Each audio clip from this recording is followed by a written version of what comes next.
বিজেপিৰ পথে বিমুখ হৈছে হিন্দু বাঙালী। বিজেপি চৰকাৰৰ কাৰ্যালয়ত সমস্যা সমাধানৰ পৰিৱৰ্তে কেৱল প্ৰতিশ্ৰুতিৰ নামত ললিপপ দি ভোট বেংক হিচাপে বাঙালী হিন্দুক ব্যৱহাৰ কৰিছে। হিন্দু বাঙালী দ্বি ভোটাৰ ভূমিপট্টাৰ সমস্যা সমাধানত বিফল বিজেপি। যাৰ পৰিপ্ৰেক্ষিতত এইবাৰ বিজেপি বিকল্প হিচাপে অখিল গগৈ নেতৃত্বাধীন ৰাইজৰ দলক বাছি লৈছে বাঙালীয়ে। চিচিবগা বিধানসভা সমষ্টিৰ অন্তৰ্গত বাঙালী অধ্যুষিত অঞ্চলত এইবাৰ বিজেপিৰ পৰিৱৰ্তে ৰাইজে ভোটদান কৰিব ৰাইজৰ দলক।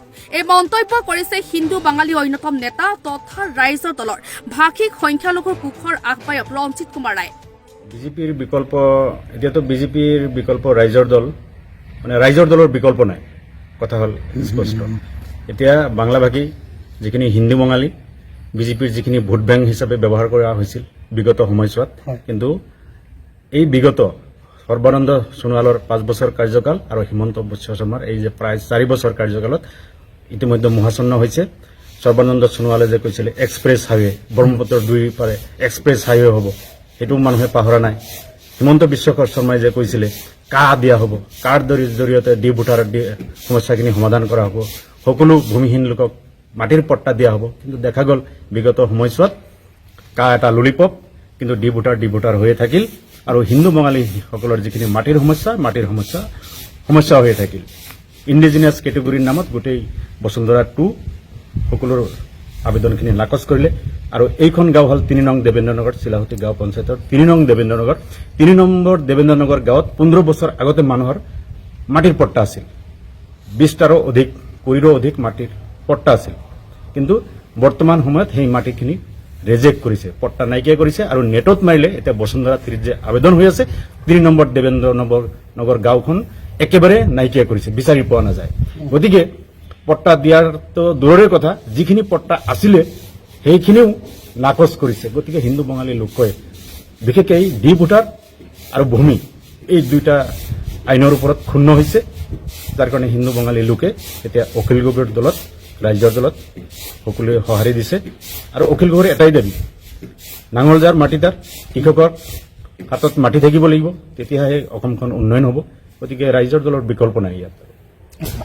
এইটো এটা ভিত্তিহীন অভিযোগ, এইটো বিজেপিৰ এটা অভিযোগ। তাৰমানে অখিল গগৈ বা ৰাইজৰ দলে আমাৰ যিটো কা আনিছে, কেন্দ্ৰৰ বিজেপি নেতৃত্বাধীন চৰকাৰে যি কা আনিছে, এই কা আইনটো বিৰোধিতা কৰে। যে কা আইনটো বিৰোধিতা কৰা মানে হিন্দু বাঙালীক বিৰোধিতা কৰা নুবুজায়। অখিল গগৈৰ বা ৰাইজৰ দলাই এটাই স্পষ্ট মত, আমি কাটো মানি নলওঁ।